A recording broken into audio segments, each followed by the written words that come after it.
Hello दोस्तों।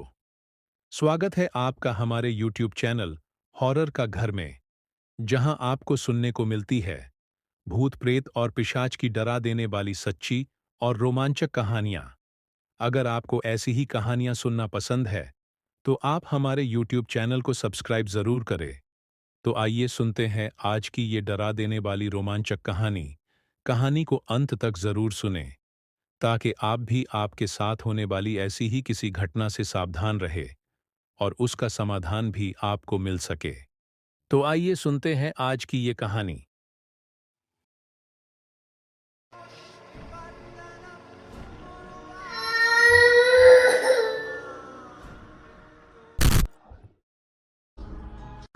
अजय के ही मोहल्ले में एक लड़की रहती थी, राधा। वो वहां अपने माता पिता और भाई के साथ रहती थी।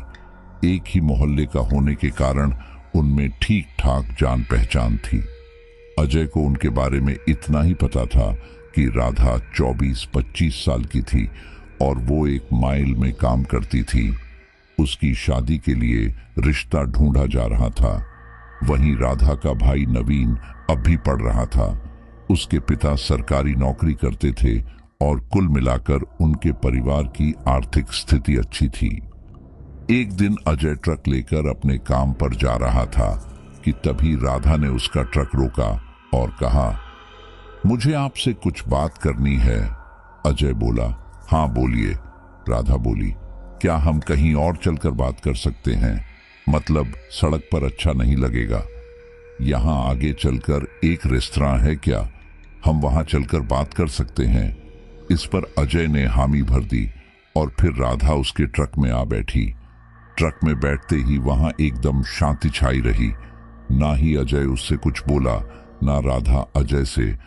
लेकिन इस दौरान अजय ने नोटिस किया कि हमेशा हंसने बोलने वाली राधा आज थोड़ी परेशान लग रही थी। अजय का ट्रक यूं ही सामान्य गति से आगे बढ़ रहा था कि तभी थोड़ी देर में अजय बोला, क्या बात है, आप परेशान लग रही हैं? ये सुनकर राधा सकपकाते हुए बोली, नहीं तो मैं ठीक हूं, बस एक बात को लेकर परेशान थी। अजय बोला, कौन सी बात, बताइए, शायद मैं आपकी परेशानी हल कर पाऊं। राधा बोली, सच तो यही है कि मेरी परेशानी आप ही हल कर सकते हो। अब अजय कुछ बोलता, वो रेस्तरां आ गया। तब राधा दोबारा बोली, रेस्तरां आ गया, ट्रक रोकिए, चलिए अंदर चलकर बात करते हैं। उसके बाद अजय और राधा ट्रक से उतरकर उस रेस्तरां के अंदर आ गए। वहां आकर वे दोनों एक टेबल पर आमने सामने की ओर बैठे। बैठते ही अजय ने 2 चाय का ऑर्डर दिया और अजय बोला, अब बताइए क्या बात है? राधा बोली, देखिए, मैं बात को गोल गोल घुमाऊंगी नहीं, इसलिए सीधे मुद्दे पर आती हूं। असल में मेरे पिता मेरी शादी के लिए लड़का देख रहे हैं और मैं शादी करना नहीं चाहती क्योंकि मैं किसी और को पसंद करती हूं। अजय बोला, तो फिर दिक्कत क्या है? अपने घर वालों को बता दो इस बारे में। राधा बोली, वो तो मैं बता दूं, लेकिन वो लड़का उम्र में मुझसे थोड़ा बड़ा है और अभी तक मैंने उसे नहीं बताया कि मैं उन्हें पसंद करती हूं। अजय बोला, अरे तो पहले लड़के को बता दो, अगर वो हां करे तो तुम उसके साथ जाकर अपने घर वालों से बात कर लेना। तब राधा ने एक लंबी सांस ली और कहा, अजय जी, मैं आपको बहुत पसंद करती हूं, क्या आप मुझसे शादी करोगे? ये सुनकर अजय झेंप गया। राधा ये बोलेगी उसने कल्पना तक नहीं की थी, इसलिए वो बोला, अरे ये क्या बोल रही हो, होश में तो हो? राधा बोली, जी मैं बिल्कुल होश में हूं, आप बताइए ना, क्या आप मुझसे शादी करोगे? देखिए, मना मत करना, मैं आपसे बहुत प्यार करती हूं और मैं आज से नहीं बल्कि जब से इस मोहल्ले में रह रही हूं तब से आपको पसंद कर रही हूं और शादी करूंगी तो सिर्फ आपसे ही, वरना नहीं करूंगी। और अगर किसी ने जबरदस्ती करने की कोशिश की तो आत्महत्या कर लूंगी। ये बोलकर राधा वहां से चली गई। वहीं अजय अब भी हैरान था कि ये राधा ने क्या कह दिया। अजय चाय पीकर वापस अपने काम पर लग गया। उसने ट्रक में लादा हुआ माल पहुंचाया और फिर शाम तक घर वापस आ गया। घर आकर वो सब्जी लेने निकला कि तभी उसे सामने से आती राधा दिखाई दी।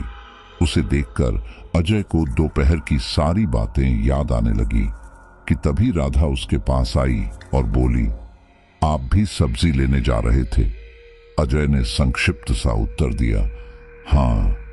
उसके बाद राधा बोली, मैं भी वहीं जा रही थी, चलिए साथ चलते हैं। इस पर अजय कुछ न बोलते हुए चुपचाप चलने लगा। इस दौरान राधा भी उसके साथ चलने लगी। वे दोनों ऐसे ही खामोशी से साथ चल रहे थे कि कुछ देर बाद राधा चुप्पी तोड़ते हुए बोली, तो आपने क्या सोचा? अजय सकपकाते हुए बोला कि किस बारे में?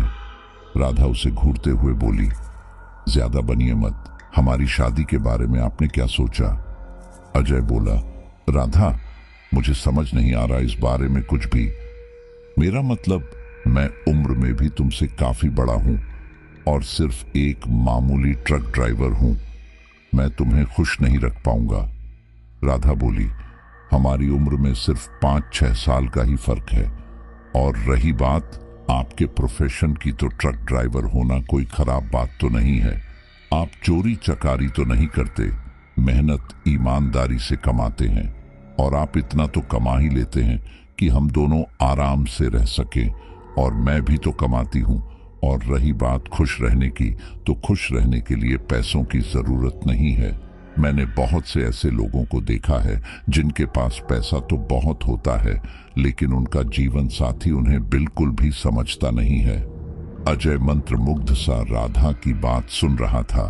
फिर राधा दोबारा बोली, मुझे पता है कि आप बहुत अच्छे इंसान हैं और इसलिए मैं आपको पसंद करती हूँ और मैं नहीं चाहती कि किसी भी ऐसे वैसे इंसान से मेरी शादी हो जिसका खामियाजा मुझे भुगतना पड़े। इसलिए मैं चाहूंगी कि आप इस शादी के लिए हाँ कर दें। देखिए, मना मत कीजिएगा। इस पर अजय कुछ बोल न सका। वो सब्जी लेकर घर आ गया। फिर उसने अपनी बहन को फोन लगाया और हाल चाल लेने के बाद उससे इस बारे में बात की। अजय की बहन शालू की दिल्ली ख्वाहिश यही थी कि जैसे तैसे अजय का भी घर बस जाए, इसलिए वो बोली, भैया, ये तो काफी खुशी की बात है और सच कहूं तो आपको शादी कर लेनी चाहिए, क्योंकि अभी तो आप अकेले रह सकते हैं, लेकिन एक समय के बाद आपको देखने वाला कोई तो चाहिए होगा। और राधा बहुत अच्छी लड़की है, आप ज्यादा मत सोचो, इस रिश्ते के लिए हाँ कर दो। आप कहो तो मैं खुद आपका रिश्ता लेकर जाऊं राधा के घर? अजय बोला, नहीं, पहले मैं खुद जाकर उनसे बात कर लेता हूं, फिर बाद में तुम आना। उसके बाद थोड़ी देर बात करके अजय सो गया। अगले दिन राधा उसे फिर रास्ते में मिली, तब अजय ने उसे शादी के लिए हाँ कर दिया। ये सुनकर राधा बहुत खुश हुई और फिर उसी दिन शाम को राधा अजय के साथ अपने घर पहुंची। वहां उसने अपने सभी घर वालों से अजय को मिलाया और बताया कि वो और अजय एक दूसरे से प्यार करते हैं और शादी करना चाहते हैं। पहले तो उसके माता पिता ने इसका विरोध किया, यहाँ तक कि राधा के जिद करने पर उसकी मां ने उसे थप्पड़ भी जड़ दिया, लेकिन राधा फिर भी अपने फैसले पर अड़ी रही। ये देखकर उसके माता पिता ने भी इस शादी के लिए हाँ कर दी, क्योंकि राधा अपने माता पिता की लाडली थी और अजय में भी कोई खामी नहीं थी। बस उसके माँ बाप इस बात के लिए थोड़े असहज हो रहे थे कि वो एक ट्रक ड्राइवर है, लेकिन वैसे अजय बहुत ही अच्छा लड़का था। कुछ ही दिनों में 4 लोगों में राधा और अजय की सगाई करवा दी गई, लेकिन शादी 1 आध साल बाद करने का फैसला किया, क्योंकि राधा के घर वाले अच्छे से उनकी शादी करवाना चाहते थे और 1 साल में वो पैसों का बंदोबस्त करते। इस बात से किसी को भी कोई भी आपत्ति नहीं थी। अजय का अब राधा के घर आना जाना शुरू हो गया, यहाँ तक कि अब राधा के माता पिता के आग्रह पर अजय हर रोज रात का खाना राधा के घर खाने लगा था। ये सिलसिला चले लगभग 10-12 दिन हो चुके थे कि अचानक अजय को कमजोरी महसूस होने लगी। उसको आजकल काफी नींद आने लगी थी। इसी के साथ ही शरीर में काफी थकावट महसूस होने लगी थी। अजय ने इस बारे में डॉक्टर से बात की। डॉक्टर ने उसके कुछ टेस्ट करवाए जो कि सब सामान्य थे। फिर उन्होंने अजय को कुछ दवाइयां लिखकर भेज दिया। अब राधा उसके खाने पीने का और अच्छे से ख्याल रखने लगी थी। उसे अजय की चिंता होने लगी थी, लेकिन इन सब के बावजूद अजय को उन दवाइयों और खाने का कोई खास असर नहीं हुआ। अजय जैसे तैसे काम पर जा रहा था। ठीक इसी दौरान अजय की बहन शालू का फोन आया कि उसका बेटा सीरियस कंडीशन में अस्पताल में भर्ती है। ये सुनकर अजय से रहा ना गया और वो अपनी बहन के ससुराल के लिए निकल गया। इस दौरान उसने राधा को भी इस बारे में बता दिया। ये सुनकर राधा बोली, ऐसा था तो मुझे भी ले जाते, मैं भी उसे देख आती, आखिर मैं भी तो उसकी मामी हूं। इस पर अजय बोला, राधा अभी हमारी शादी नहीं हुई है और ऐसे में हमें ज्यादा देर तक अकेले बाहर नहीं रहना चाहिए। तुम फिक्र मत करो, वो ठीक हो जाएगा। बोलकर अजय ने फोन रख दिया। लेकिन इस दौरान राधा बहुत ज्यादा चिंतित थी। 7-8 घंटे का सफर तय कर अजय शालू के ससुराल पहुंचा। वहां पहुंचकर वो उसके देवर के साथ अस्पताल पहुंचा। वैसे तो अजय को भी काफी कमजोरी और थकावट महसूस हो रही थी, लेकिन पता नहीं कैसे अपनों के दर्द के आगे खुद का दर्द इंसान भूल ही जाता है। यही अजय के साथ हो रहा था। अपनी बहन को रोता देख अजय उसे संभालने लगा। शालू के बेटे को दिल की समस्या थी, जिसके लिए उसका ऑपरेशन किया जाना था। परिवार के लोगों ने पैसों का बंदोबस्त तो कर लिया था, लेकिन डॉक्टर ने साफ साफ बोल दिया था उसके बचने के चांस 80% तक हैं और बाकी 20% चांस हैं कि ऑपरेशन सफल ना हो और उस बच्चे की जान भी चली जाए।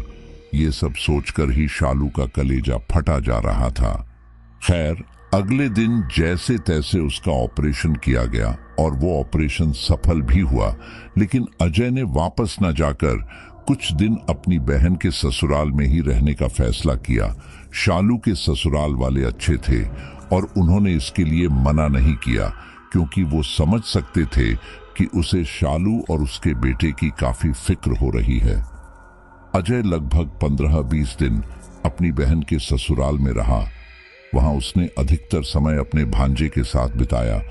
उसे बाथरूम वगैरह ले जाने का सारा काम अजय करता, यहां तक कि वो उसका मन भी बहलाए रखता। उसका भांजा भी उसके साथ रहकर काफी खुश था। लेकिन फिर 20 दिन बाद अजय को जाना पड़ा, क्योंकि वहां उसका काम भी तो था और ज्यादा दिन बहन के ससुराल में रहना ठीक नहीं लगता। इसलिए वो सबसे विदा लेकर वापस आ गया। घर आकर वो हमेशा की तरह नहा धोकर सबसे पहले राधा से मिलने उसके घर पहुंचा। उसे देखते ही राधा की मां को काफी गुस्सा आया और वो गुस्से में बोली, अब तुम यहां क्या लेने आए हो? तब तो हम लोगों को बिना बताए तुम चले गए। ये सुनकर अजय बोला, जी माफ करना, लेकिन मेरे भांजे की तबीयत कुछ सही नहीं थी, इसलिए मैं फौरन निकल गया था। लेकिन मैंने आधे रास्ते पहुंचकर राधा को सब बता दिया था। क्या उसने आपको बताया नहीं? इस पर उसकी मां को काफी गुस्सा आया। ऐसा लग रहा था मानो वो उससे काफी कुछ कहना चाहती थी, लेकिन कह नहीं पा रही थी। इसलिए उसने ज्यादा कुछ न कहते हुए वहां से चले जाने के लिए कहा। अजय वहां से चला गया, लेकिन उसे राधा की मां का ऐसा बर्ताव काफी अजीब लगा। उसे समझ नहीं आ रहा था कि आखिर वो ऐसे क्यों कर रही थी। खैर, शाम हो चुकी थी और अजय अब तक राधा को कई बार फोन लगा चुका था, लेकिन उसका फोन बंद आ रहा था। कुछ ही देर में रात हो गई और अभी घर में ज्यादा कुछ पकाने के लिए नहीं था और ना ही उसकी कुछ बनाने की इच्छा थी। इसलिए वो होटल पर खाने के लिए निकल पड़ा। इसी दौरान रास्ते में ही उसे राधा के पिता किसी तांत्रिक जैसी वेशभूषा वाले व्यक्ति के साथ घर जाते हुए दिखाई दिए। ये देखकर अजय को काफी हैरानी हुई। दोपहर में राधा की मां ने उसे राधा से मिलने नहीं दिया। राधा का फोन बंद आ रहा था और अब राधा के पिता किसी तांत्रिक के साथ। ये सब सोचकर ही अजय को कुछ अजीब सा लगने लगा था। इसलिए उसने खाना ना खाकर वहीं छिपकर उस तांत्रिक का इंतजार करने का सोचा, क्योंकि वो तांत्रिक उनके घर पर हमेशा रहने से रहा। वो 2-3 घंटे तक ऐसे ही टहलता रहा और फिर आखिरकार रात 8 बजे के आसपास उसे राधा के घर से वही तांत्रिक आता हुआ दिखाई दिया। अजय ने कुछ दूर तक तो उसका पीछा किया और फिर सुनसान रास्ता देखकर उस तांत्रिक को पकड़ लिया और पूछा कि आखिर माजरा क्या है, क्यों वो राधा के घर गया था। उस तांत्रिक ने पहले तो बताने से साफ इनकार कर दिया, फिर अजय ने उसे 5-5 100 के 2 नोट दिए। उस तांत्रिक ने वो पैसे लेकर बोलना शुरू किया, असल में उनकी एक बेटी है राधा, उसके ऊपर कोई बाधा आई है, वो लोग इसी सिलसिले में मेरे पास आए थे। यह सुनकर अजय काफी घबरा गया। उसे राधा की काफी फिक्र होने लगी थी, इसलिए वो दौड़ा दौड़ा राधा के घर पहुंचा। वहां पहुंचकर उसने दरवाजा खटखटाया। उसके दरवाजा खटखटाते ही राधा के पिता ने दरवाजा खोला। अपने सामने अजय को देखकर उनका पारा 7वें आसमान पर जा पहुंचा और वो गुस्से में बोले, अब क्यों आया है यहां? जा यहां से और दोबारा भूलकर भी यहां मत आना। अजय बोला, आखिर बात क्या है? आप लोग मुझसे ऐसे क्यों बोल रहे हैं? और राधा ठीक तो है ना? राधा के पिता बोले, तुझे इससे क्या कि वो ठीक है या नहीं, तुम जाकर अपना काम करो, समझे? ये बोलकर उन्होंने उसके मुंह पर दरवाजा बंद कर दिया। अजय ने राधा से मिलने की हर संभव कोशिश की, लेकिन उसके घर वालों ने उसे मिलने ही नहीं दिया। अभी इस बात को गुजरे 4-5 दिन ही हुए होंगे कि एक दिन अजय को मोहल्ले वालों से पता चला कि राधा का देहांत हो चुका था और आज उसका अंतिम संस्कार होगा। ये सुनकर अजय को एक तेज झटका लगा। उसने राधा के साथ अपने उज्जवल भविष्य के जो भी सपने देखे थे, वे सारे एक ही झटके में टूट गए। अजय अपने आप को संभाल न सका और सीधा दौड़ते हुए राधा के घर जा पहुंचा।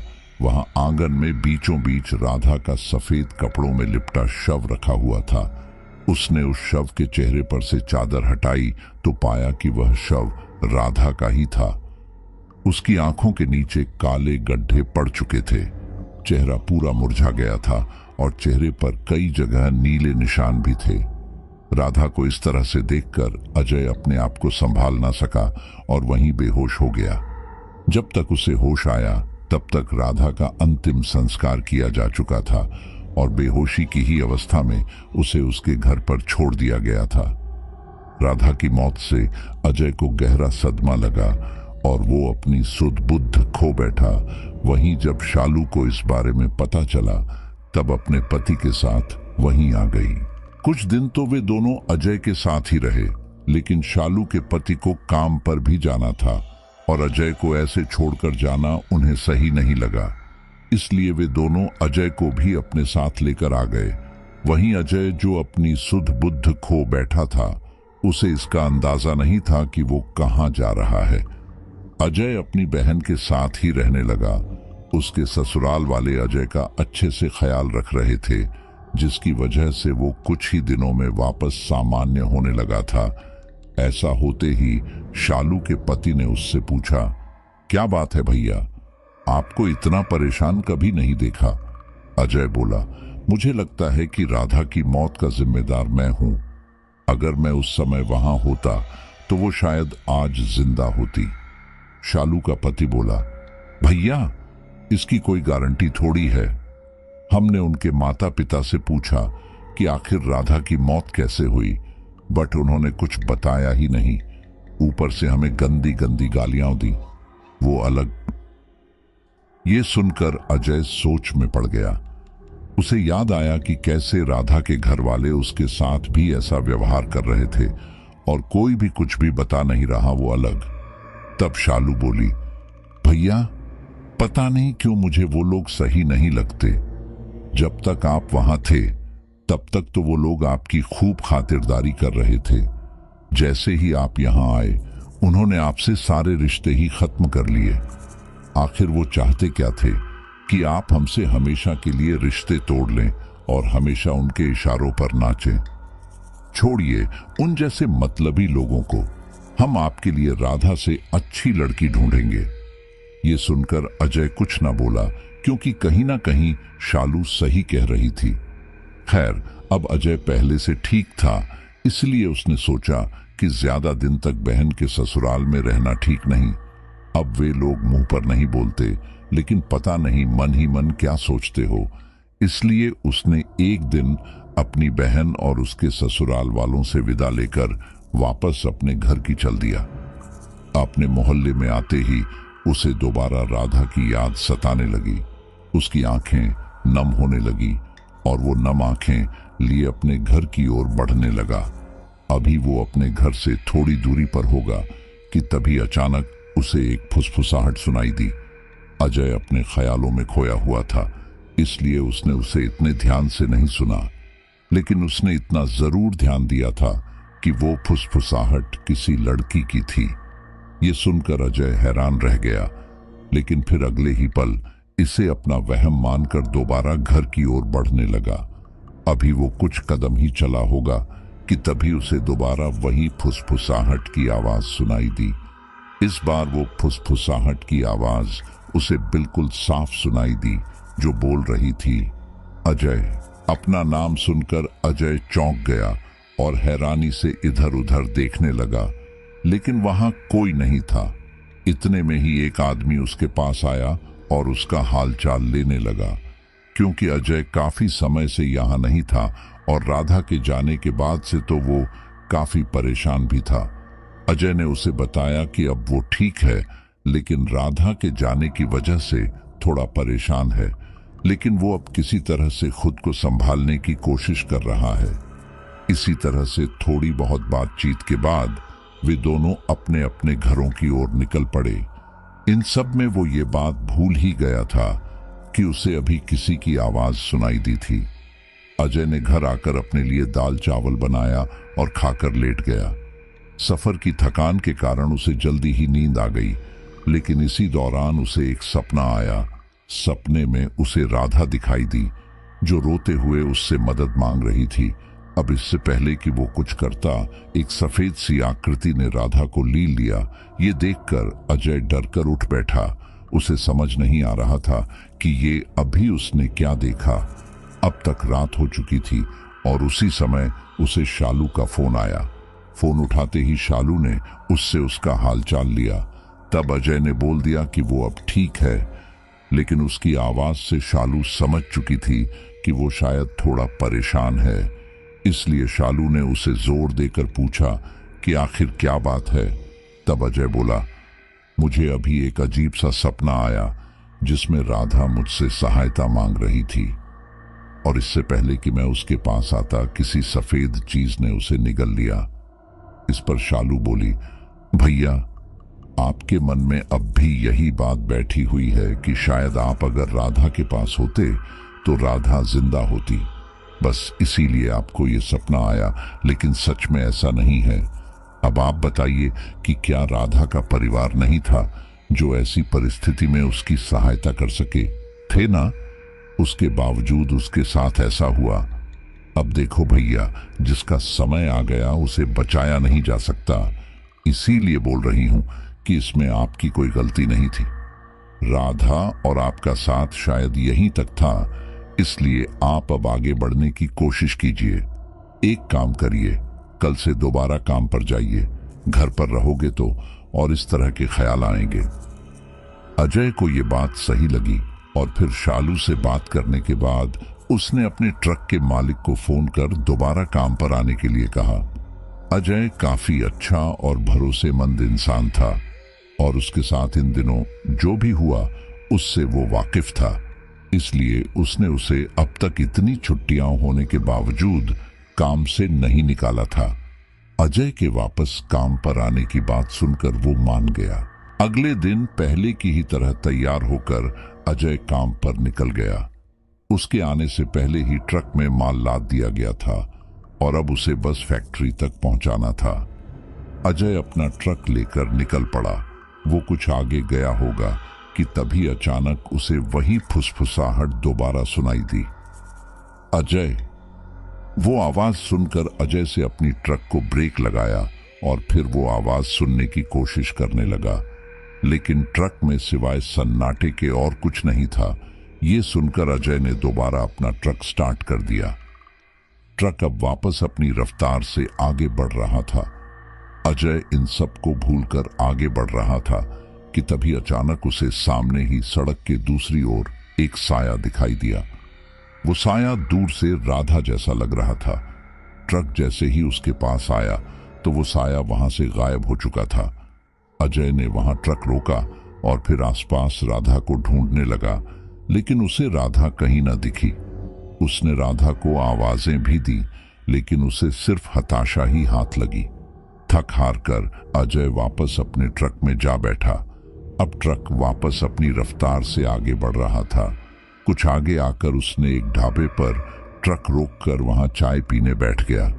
इस दौरान उसने शालू को फोन किया और कहा, शालू, मुझे लगता है कि मैं पागल हो जाऊंगा।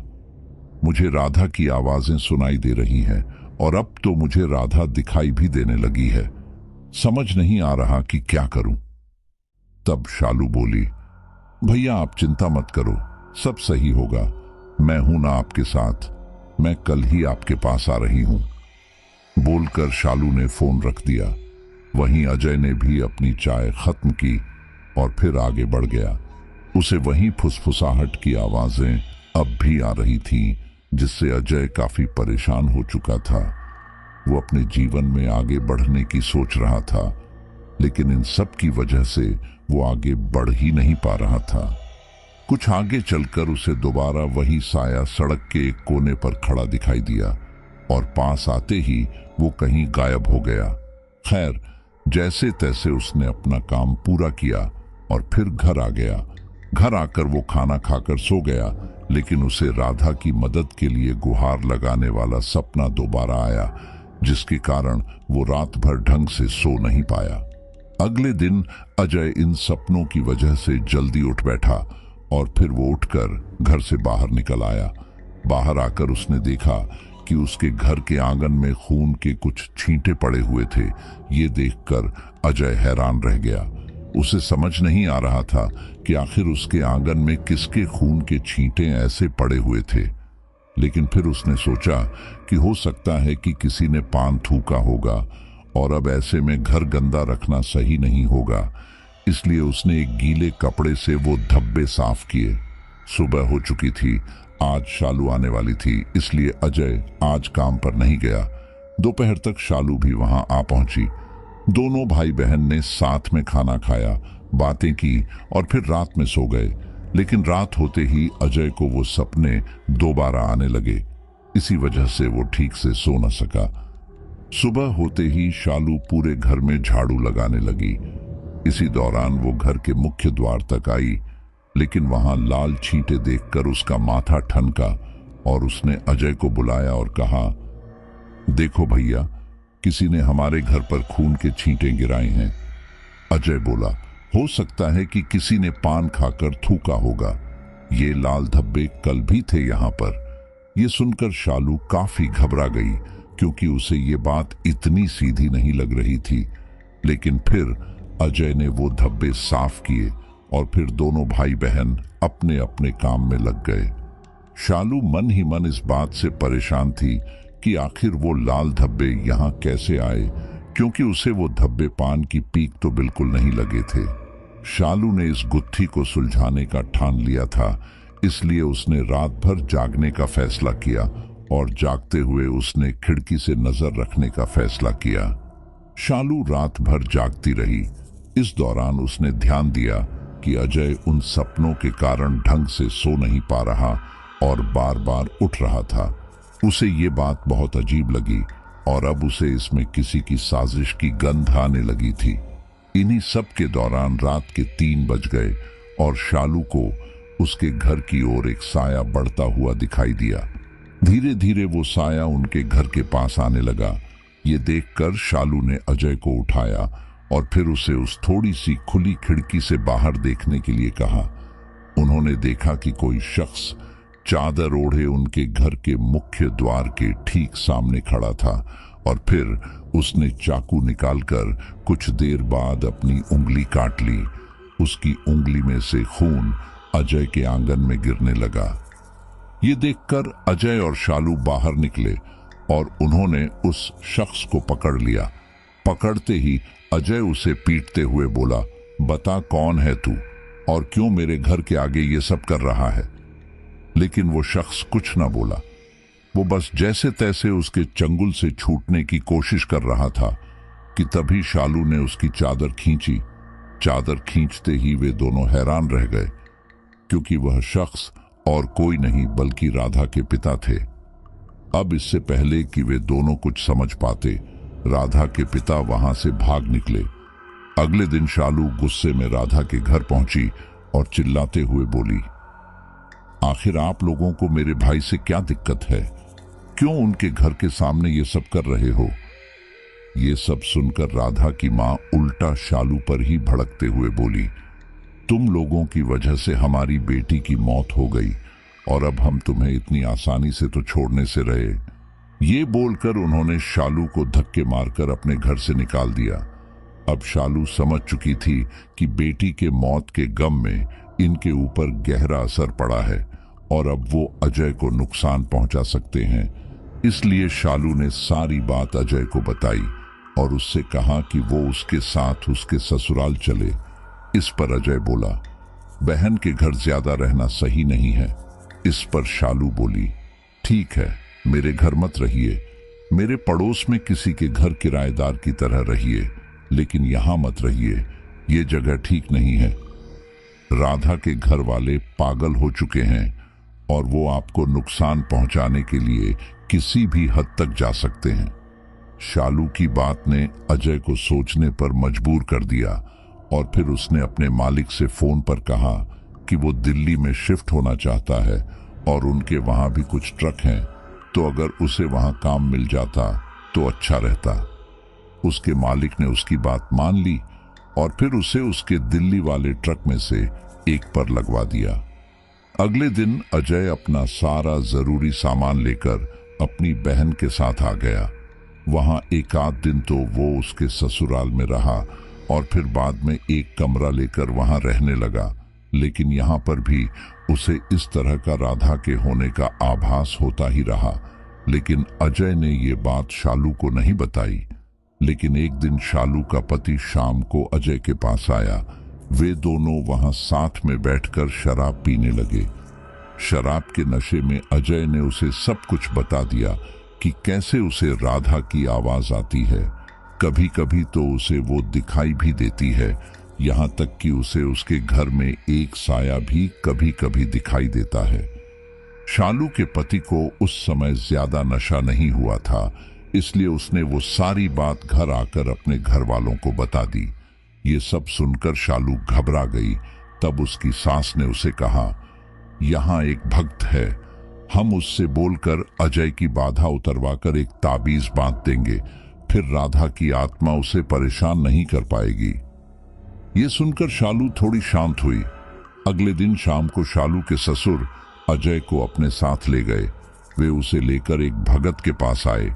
उन्होंने उस भगत को अपनी समस्या बताई। उस भगत ने अजय को गौर से देखा और फिर मंत्रोच्चारण करते हुए झाड़ फूंक करने लगा।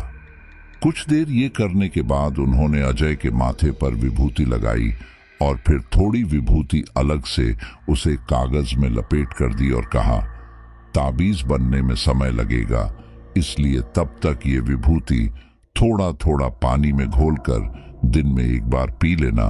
कोई भी बुरी आत्मा तुम्हारे पास फटक नहीं पाएगी। 2 दिन बाद आप में से कोई आकर ताबीज ले आना। उसके बाद वे दोनों घर आ गए। शालू के घर पर खाना खाकर अजय सो गया। सोने से पहले उसने उस भगत के कहे अनुसार एक गिलास पानी में वह विभूति घोलकर पी ली थी। आज रात अजय एकदम चैन की नींद सोया था।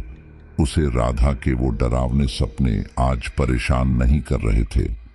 सुबह नाश्ता करके अजय हर बार की तरह इस बार भी अपना ट्रक लेकर माल पहुंचाने चला गया।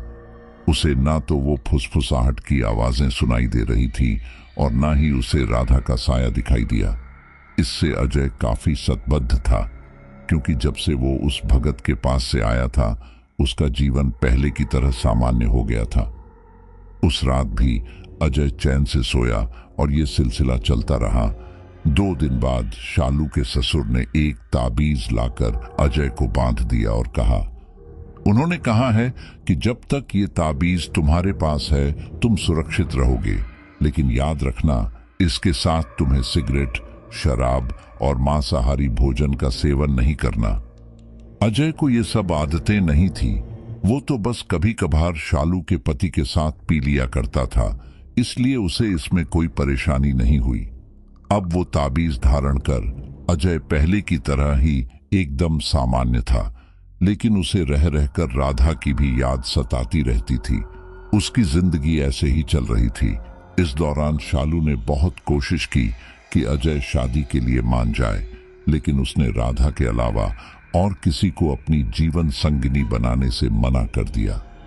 इसी दौरान 6 महीने बाद अजय का मालिक बीमार पड़ गया। अजय माल लादकर पानीपत की तरफ ही आ रहा था। असल में उसे वो माल शिमला पहुंचाना था और रास्ते में पानीपत भी आ रहा था। इसीलिए उसने सोचा कि उनसे मिल आए। वो उनसे मिलकर आगे बढ़ने लगा, लेकिन तभी उसे रास्ते में उसके मोहल्ले में रहने वाला एक शख्स मिला जो कि उसी मालिक के वहां ट्रक चलाता था। औपचारिक बातों के बाद बातों बातों में उसने अजय को बताया कि कुछ दिन पहले राधा की मां भी स्वर्ग सिधार गई। ये सुनकर अजय को काफी अजीब लगा कि आखिर एक ही साल में एक ही परिवार के 2 लोग कैसे मर सकते हैं। ये मामला कुछ और ही है। ये सोचकर अजय राधा के घर पहुंचा। वहां जाकर उसने देखा कि घर के मुख्य द्वार पर ताला लगा हुआ था। उसने आस पड़ोस वालों से पूछताछ की तो पता चला कि राधा के पिता और भाई यहां से कहीं और शिफ्ट हो चुके थे। ये सुनकर अजय वापस ट्रक में आ गया। उसे समझ नहीं आ रहा था कि आखिर ये सब हो क्या रहा है। वो ट्रक चलाकर आगे बढ़ रहा था। इस दौरान उसके दिमाग में निरंतर राधा और उसका परिवार घूमे जा रहा था। उसे शक हो रहा था कि हो ना हो राधा और उसकी मां की मौत नेचुरल नहीं है। इसके पीछे जरूर कोई गहरी साजिश है। कुछ घंटों बाद अजय का ट्रक पहाड़ी रास्ते पर आ पहुंचा। शाम के 7 बज रहे थे। गर्मियों का मौसम था, इसलिए अभी अंधेरा नहीं हुआ था। पहाड़ों पर मौसम का कोई भरोसा नहीं होता, इसी कारण कुछ आगे चलकर आसमान को काले बादलों ने घेर लिया। एक तो शाम का समय, ऊपर से ऐसा मौसम और ये पहाड़ी इलाका, ये सब अजय को थोड़ा डरा रहे थे। वो जल्द से जल्द यहाँ से निकल जाना चाहता था, क्योंकि अगर बारिश हुई तो ऐसे में दुर्घटना के चांसेस बहुत अधिक बढ़ सकते हैं। ये सोचकर अजय एक निश्चित गति से ट्रक चला रहा था, क्योंकि पहाड़ी रास्ते पर तेज गति से ट्रक चलाना खतरनाक हो सकता है। कुछ आगे चलकर बारिश भी शुरू हो गई। इस पहाड़ी रास्ते पर वैसे भी इक्का दुक्का गाड़ियां ही चल रही थीं। काले बादलों के कारण दिन में भी रात जैसा माहौल हो गया था। ये सब देखकर अजय को थोड़ा डर लगने लगा था, इसलिए अपना भय दूर करने के लिए उसने रेडियो ऑन करने की सोची।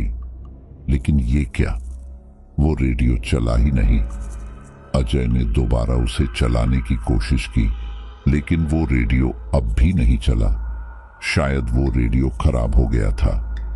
कुछ देर बाद रेडियो पर मुक्का मारने पर वो रेडियो चल उठा, लेकिन उसमें बारिश की वजह से सिग्नल नहीं आ रहे थे। ये देखकर उसने वो रेडियो बंद कर दिया। अब तक रात के 8 बजने को आए थे, लेकिन ये बारिश थी कि रुकने का नाम ही नहीं ले रही थी। अजय राधा के बारे में सोचते हुए वो ट्रक चला रहा था कि तभी उसे राधा की धीमी सी आवाज सुनाई दी, अजय। वो आवाज सुनकर अजय अपने ख्यालों से बाहर आया और इधर उधर देखने लगा।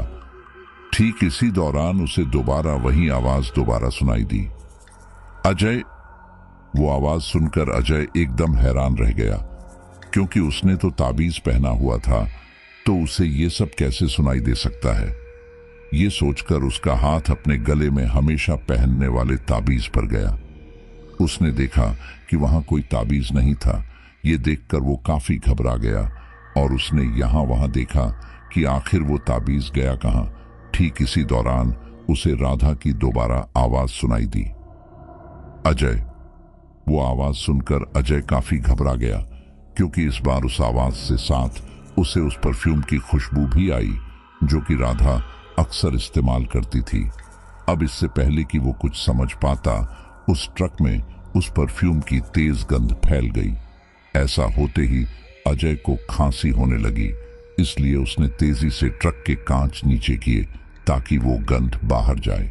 अब अजय थोड़ा सामान्य हुआ, लेकिन उसे राधा की आवाज दोबारा सुनाई दी, अजय। धीरे धीरे राधा की आवाज और भी डरावनी होती चली गई। अजय ने आसपास देखा कि आखिर वो आवाज कहां से आ रही है। तभी उसने ध्यान दिया कि वो आवाज उस रेडियो में से आ रही थी। इतनी ही देर में उस रेडियो में से राधा की भयानक आवाज दोबारा आई, अजय, मुझे बचा लो, मैं यहां फंस चुकी हूं। ये सुनकर अजय हैरान रह गया। वो समझ चुका था कि वो शायद राधा की आत्मा से जुड़ा हुआ है, इसलिए उसे राधा सहायता के लिए बुला रही है। वो उससे बात करते हुए कहता है, राधा, कहाँ हो तुम और मैं तुम्हें कैसे बचा सकता हूं? वो ये बोल ही रहा था कि तभी उसने महसूस किया कि उसके पीछे कोई तो है।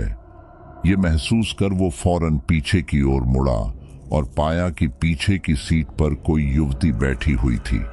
इस दौरान उसकी आंखों की पुतलियां गायब थी, चेहरा पूरा सफेद हो चुका था और उसकी दोनों गालों पर आंखों वाले हिस्सों से खून की बूंदें लुढ़क रही थी। ये देखकर अजय काफी घबरा गया। इससे पहले कि वो कुछ करता, वो साया अपनी भयानक आवाज में बोला, अजय, मुझे बचा लो, मैं यहां फंस चुकी हूं। ये सुनकर अजय काफी घबरा गया और बोला, कौन हो तुम और मुझे क्यों परेशान कर रहे हो? वो साया बोला, मैं राधा हूं, मरने के बाद भी मैं अंधेरे में भटक रही हूं और सिर्फ तुम ही मुझे इससे मुक्ति दिलवा सकते हो। ये सुनकर अजय बोला, बताओ क्या करना होगा मुझे तुम्हें मुक्ति दिलवाने के लिए? राधा बोली, मेरी मरने से पहले एक ही ख्वाहिश थी कि हम दोनों हमेशा साथ में रहें, इसलिए तुम सब कुछ छोड़कर मेरे साथ चलो। अजय को समझ नहीं आ रहा था कि राधा ये सब क्यों बोल रही है। राधा को इस हाल में देखकर उसका मन भारी होने लगा था। इतने में ही राधा दोबारा बोली, मैं बहुत परेशान हूं अजय, मैं अपने पूरे परिवार से दूर हो चुकी हूं, तुमसे दूर हो चुकी हूं, इसलिए प्लीज तुम मेरे पास आ जाओ, हम दोनों हमेशा साथ रहेंगे। अजय मंत्रमुग्ध सा उसकी बात सुन रहा था। फिर वह बोला, ठीक है, बताओ क्या करना होगा मुझे?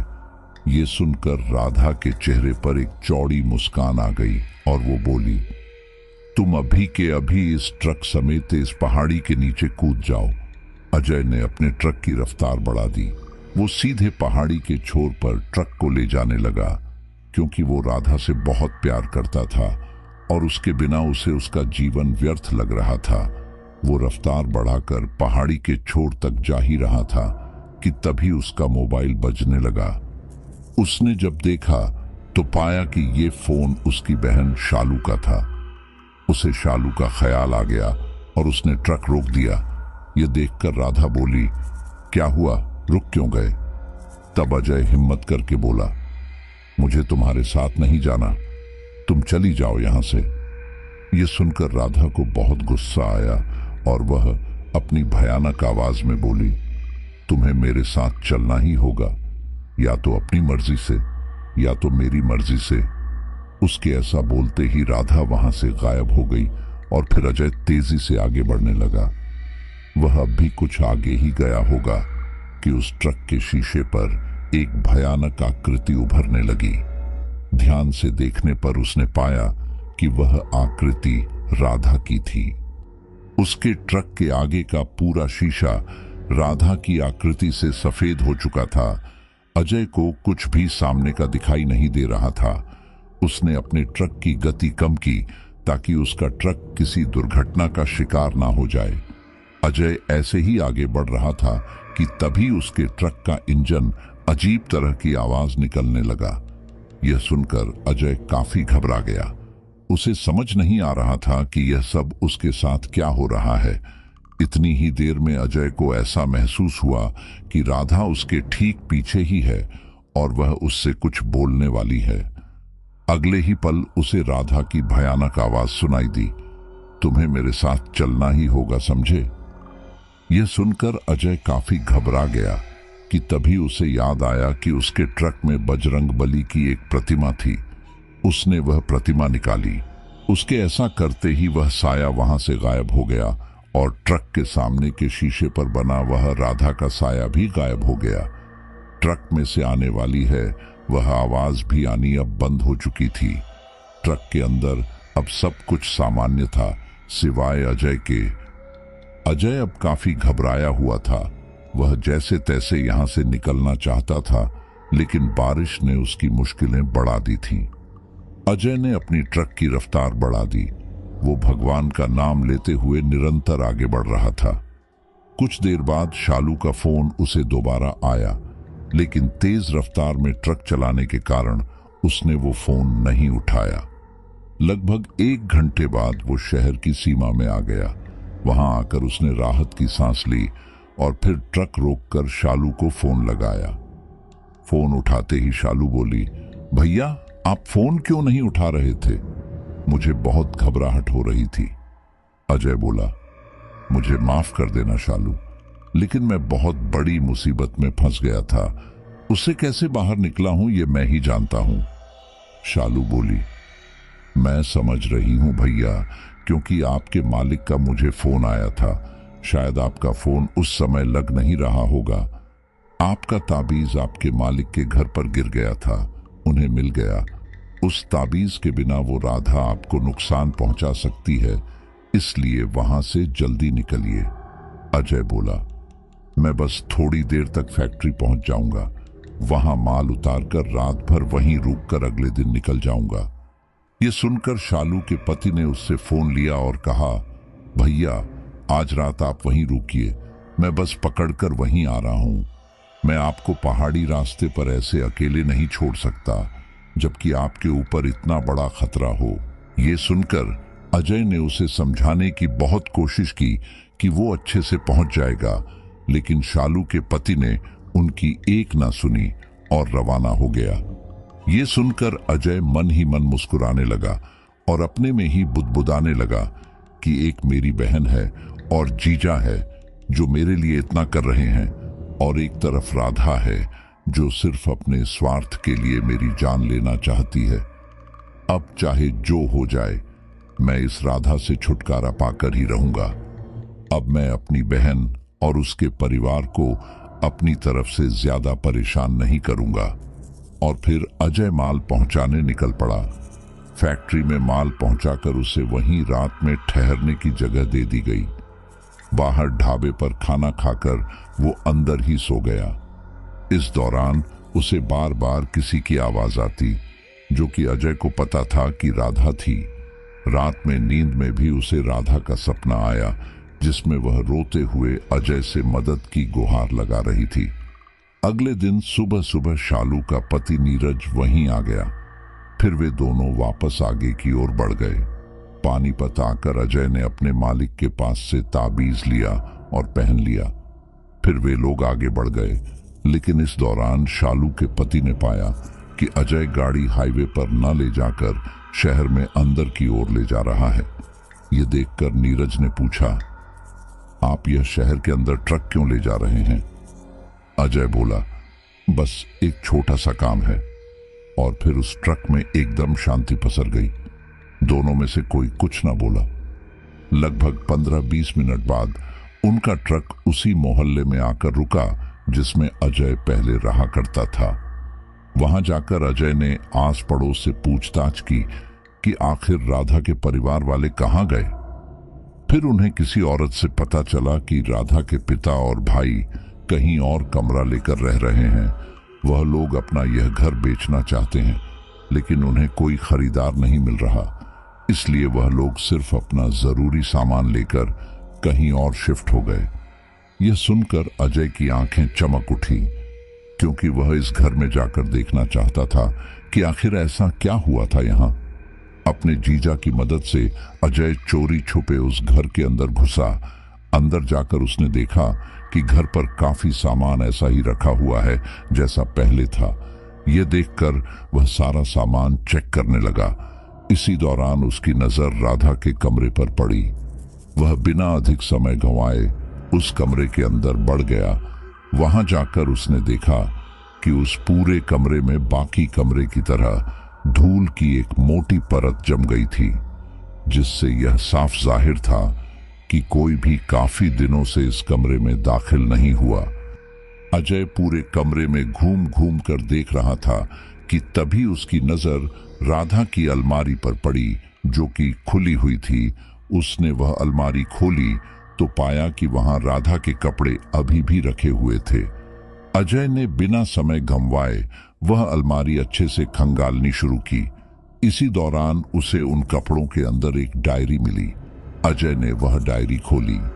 डायरी के पहले पन्ने पर राधा लिखा हुआ था, जिससे साफ जाहिर था कि वह डायरी राधा की थी। अजय ने बिना समय गंवाए वह डायरी खोली। जैसे जैसे वह डायरी आगे पढ़ते जा रहा था, वैसे वैसे उसकी आंखों से आंसू बहने लगे, जिसे देखकर शालू के पति ने पूछा, आखिर क्या हुआ, आप रो क्यों रहे हो? अजय ने कुछ नहीं कहा।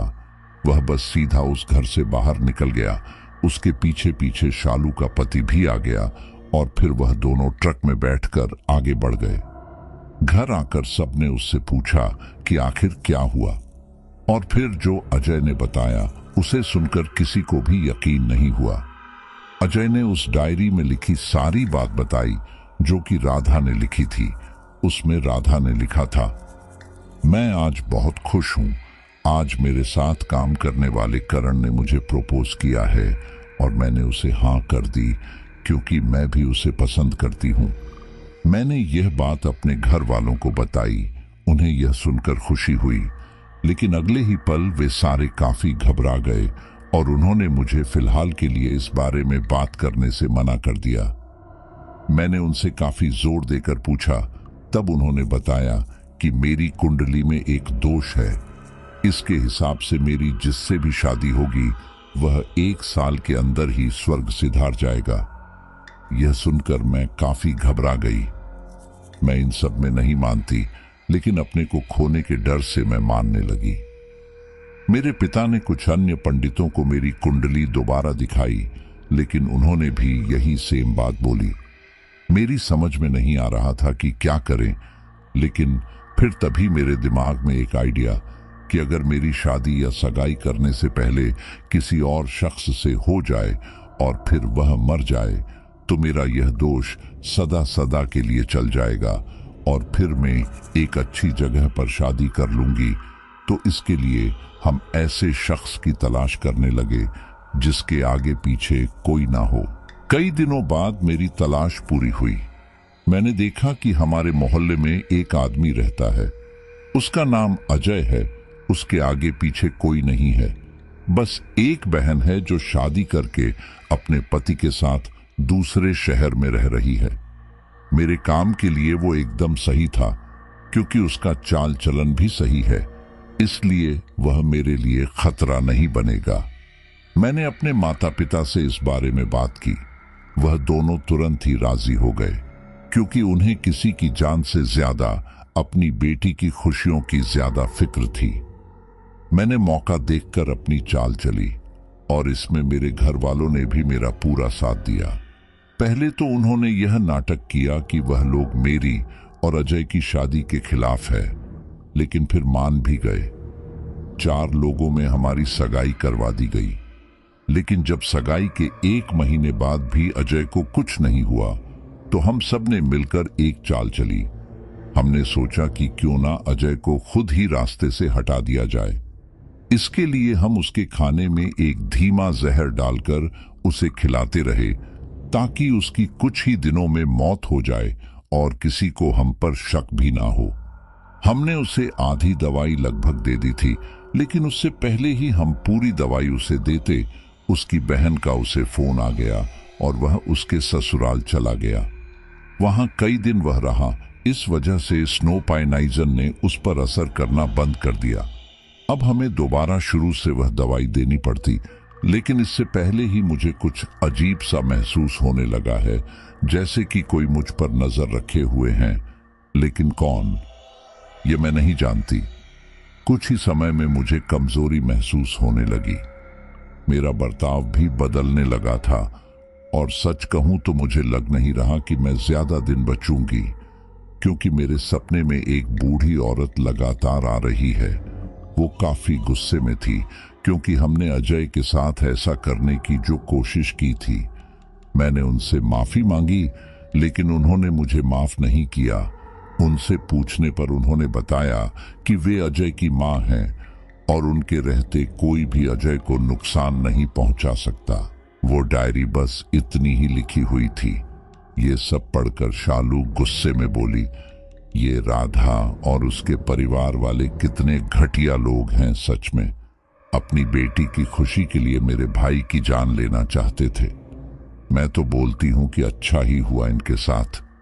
ये सुनकर उसका पति बोला, वो सब तो ठीक है, लेकिन अब ये राधा की आत्मा भैया को परेशान कर रही है, उसका क्या?